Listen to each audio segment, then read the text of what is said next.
Okay. Again, thank you for hanging in there. Obviously, just can't say enough about the resiliency of the team, which was something that we felt certainly needed to take a huge upgrade. And with some of the recent things, in some of our games. So just really proud of our guys for effort, for toughness, for playing hard the whole way through. The defense, minus some third downs, where the quarterback got out, played about as good of a game as you can play. Really just phenomenal stuff down in the red zones, particularly the tight red zone and the fourth down stop. And then, of course, again, in overtime. And then offensively, I thought the best part was at the sideline, no matter what happened, they just continue to get together, continue to support each other and lift each other and push each other, knowing that we're in one of those games. And you might have to win it 3-0, you might have to win it in 4 overtimes. And it played out that way. So proud of our guys, something positive to build on, and getting right back to work tomorrow. Mario, you've talked about sometimes anxiety kind of creeping in. Today, you guys had 3 stops inside the 5. Andy hit 4 field goals, 2 in overtime. How much did they kind of keep that out today? I just think the mental approach got stronger. The ability to tune out just any stuff that can deter, can harm performance was big. They had fun. They enjoyed playing the situations. That's what I can see from the sidelines. When they came to the sidelines, you saw a group of players very motivated, regardless whether it was, 3rd and goal down at the 2-yard line or whether it was 1st and 10 at their 2. They were just very driven and motivated to perform at the highest level and just work hard on every step. And again, just a really, really good job collectively as a team. Obviously, we had some offensive issues today. We only had 230 yards or something of that nature. The positives, we did get the run game is starting to get going a little bit. Particularly Henry Parrish, at over 100 yards, and I thought we were close on some other ones. So popping some big ones. Had a missed block on one, had a penalty on another one. We felt we had the right look that we wanted, but the passing game we had some issues. Proud of Jake. I thought Jake, he worked his butt off the entire game and had some good moments, had some other tough ones, but you saw at the end of the game, ball's in his hands and he finds a way to get in there and make a play. So again, really proud of him as well, and found a way to get to 1-0. That had to be an amazing moment when they were all nodding Jake, because it was a tough It is till they tell you it's being reviewed, right? And then you got to sit there and wait for it. I've been on the opposite end of that a couple of times. So, but yeah, I think again, it's a lot of things showed up in a positive manner. Some things also that did not show up in a positive manner. We got to get right back to it. What were some of the issues that you saw? I know you got to watch film and everything, but what were some of the things you saw from the sideline that held you guys back on offense? We had a couple shots where we didn't connect, and it was there. It was designed well. We ran open. We had a chance to make it. I think one time it was overthrown. Another time we just missed. And then a couple other times we're just out of sync. We're out of phase. So obviously some of those things. They look good during the week. They look good during others. Other things did show up a little bit better than the passing game did. So obviously we just got to get back. A couple things. One, Tyler, what's his status now, as far as you know? He's getting better and better.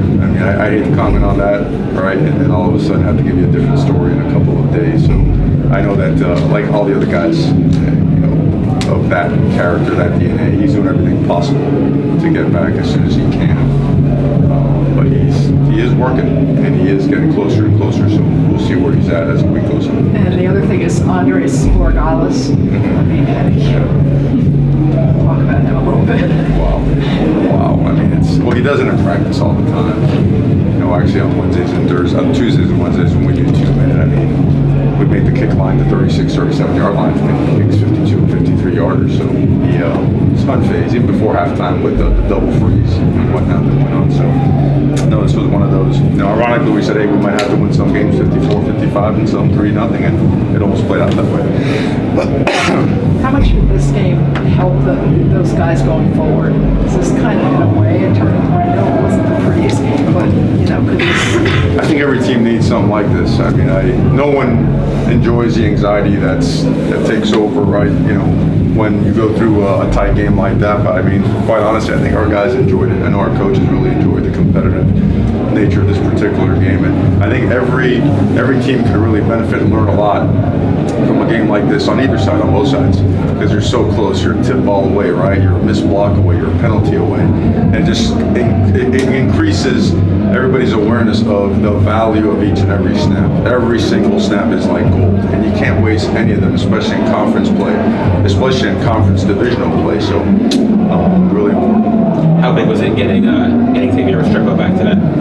Well, he was on a pitch count, but you saw him right away. Impact guy. I mean, we've missed that guy now. Let's call him what it is. That guy really generates enthusiasm, momentum, energy, leadership, and of course performance.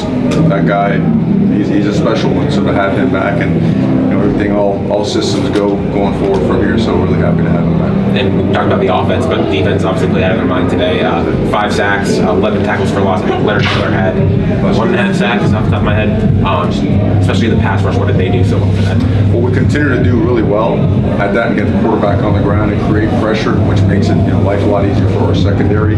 But we did allow the quarterback to get out, a few times, and that continues to hurt us. So it's I feel like without being critical, I need to give them more motivation because they continue to work themselves into being an unbelievable unit.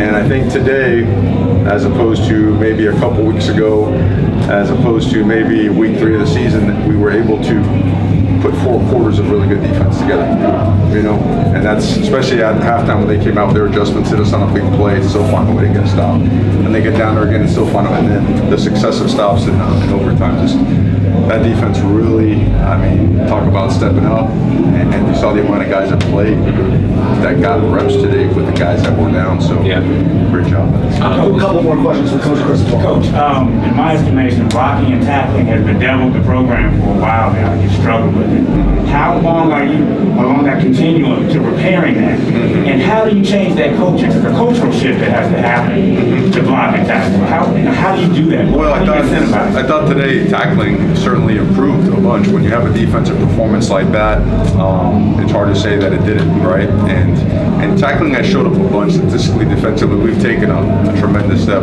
Offensively, we've had moments and then we've had regression. We've kind of gone back and forth. I don't think it's a matter of effort, but certainly execution and detail at the level that we're trying to get it sometimes requires some more time. So I don't think you put timelines on that. You don't put the added pressure or anxiety of it. You've got to get this by this time. We always approach that as you got to be the best you can right now at this moment. Be where your feet are. Don't worry about tomorrow. Don't worry about what happened in the past. What can we do to improve this part right now? And I think that's the first thing that came out of their mouth in the locker room. It's like, well, let's build upon this. We can be better. We can really, take another step as a football program. So, and that's why we're all here. That's why we're all here. So again, I'm really, really proud of this football team for the way they came out there and fought and battled and found the win. Adam, you need one more, last one. Do you have any updates on Akeem, James, and Wesley? Yeah, I think James will be fine. It was game time decision or last second decision. Yeah, I think I saw him warming up. Akeem was a little bit dinged up and went a little bit. Just felt it was he's not where he needs to be. I know at this stage in the season you got to play when you're hurt and whatnot. And he's a tough guy, and he pushed through as much as he could, and it was time. And who was the other one? I'm sorry. Wesley the same? Yeah, Wesley. They're checking on him. He seems to be fine. He seems to be fine. Thank you very much. Okay, guys. Thank you very much.